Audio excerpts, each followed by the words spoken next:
Hare Krishna everyone, welcome back to Shravanam Diaries podcast. I'm your host Sulalita Devidasi and we're continuing to read The Science of Self-Realization, the book by His Divine Grace Srila A.C. Bhakti-Vedanta Swami Prabhupada.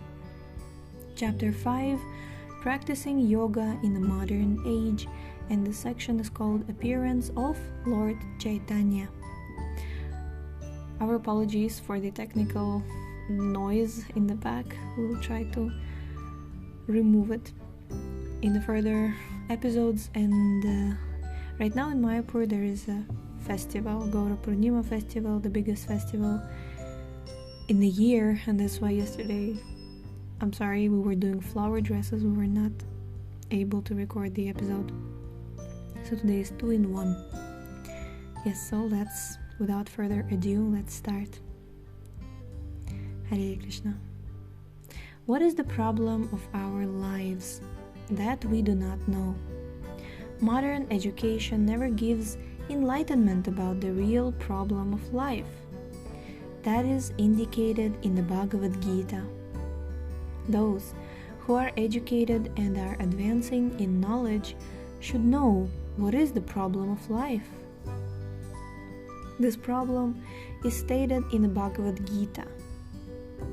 One should always see the inconveniences of birth, death, old age, and disease. Unfortunately, no one pays attention to these problems. When a man is diseased, he thinks, "All right, let me go to the doctor. He will give me medicine and I will be cured." But he does not consider the problem very seriously. I did not want this disease. Why is there disease?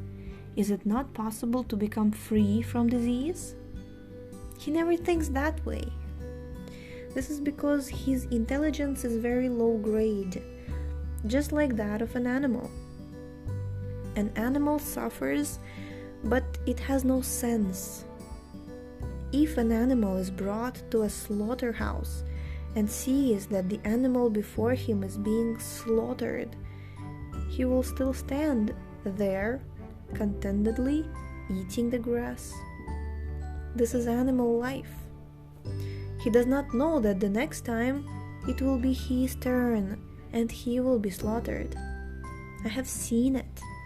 In a Kali temple, I have seen that a goat was standing there ready to be sacrificed, and another goat was very happily eating the grass.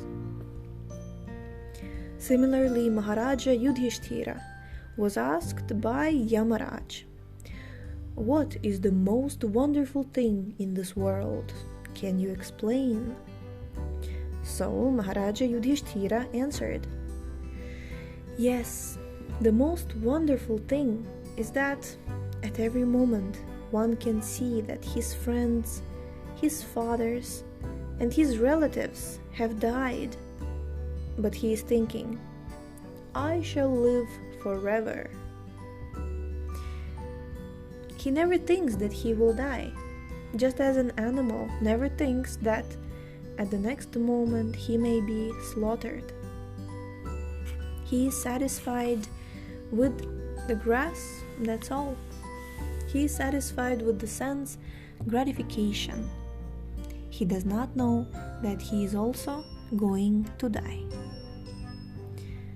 My father has died, my mother has died, he has died, she has died, so I will also have to die. Then what is after death? I do not know. That is the problem. People do not take this problem seriously. But the Bhagavad Gita indicates that that is a real education. Real education is to inquire why, although we do not want to die, death comes.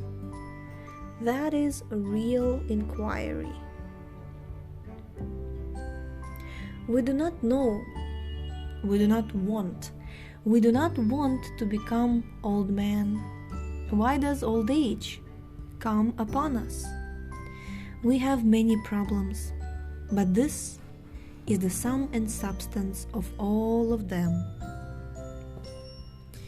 In order to solve this problem, Lord Chaitanya Mahaprabhu prescribes the chanting of the Hare Krishna.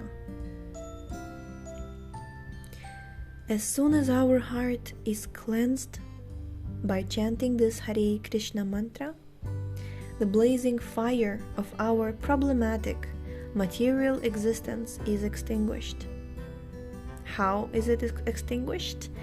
When we cleanse our heart, we will realize that we do not belong to this material world.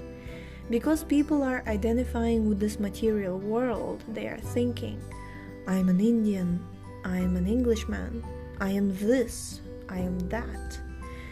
But if one understands the Hare Krishna mantra, he will realize that he is not this material body. I do not belong to this material body or this material world. I am a spirit soul, part and parcel of the Supreme. I am eternally related with Him, and I have nothing to do with the material world.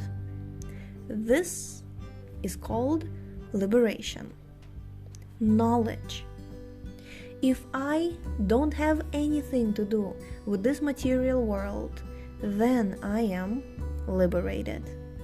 And that knowledge is called Brahma Bhuta.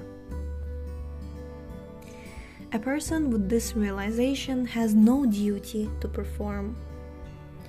Because we are now identifying our existence with this material world, we have so many duties. The Srimad Bhagavatam says that as long as there is no self-realization, we have so many duties and debts. We are indebted to the demigods. The demigods are not merely fictitious. They are real. There are demigods controlling the sun, the moon, and the air.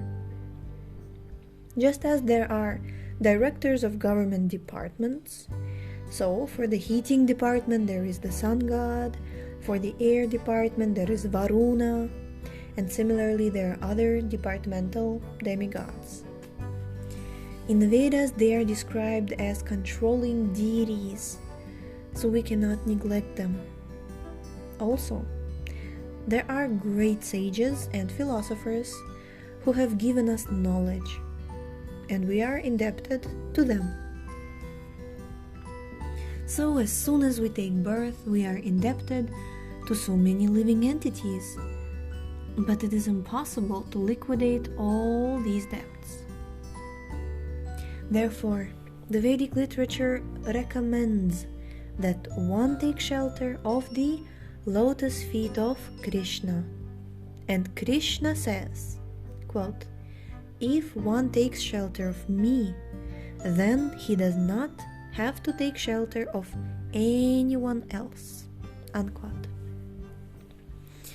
Therefore, those who are Krishna conscious devotees have taken shelter of Krishna. And the beginning is hearing and chanting. Shravanam Kirtanam Vishnu. So, our fervent, humble request to everyone is to please accept this chanting. This movement of Krishna consciousness was introduced by Lord Chaitanya 500 years ago in Bengal. And now, all over India, and especially in Bengal, there are millions of followers of Chaitanya Mahaprabhu. Now, this movement is starting in the Western countries, so just be very serious in understanding it. We do not criticize any other religion. Don't take it in that way. We have no business criticizing any other process of religion. Krishna consciousness is giving people the most sublime religion, love of God, that's all. We are teaching to love God. Everyone is already loving, but that love is misplaced. We love this boy, or this girl, or this country, or that society, or even the cats and dogs, but we are not satisfied. So, we must place our love in God. If one places one's love in God, he will be happy. Don't think that this Krishna Consciousness movement is a new type of religion. Where is the religion which does not recognize God? One may call God Allah or Krishna or something else, but where is that religion which does not recognize God? We are teaching that one should simply try to love God. We are attached by so many things, but if our love is reposed in God, then we will be happy.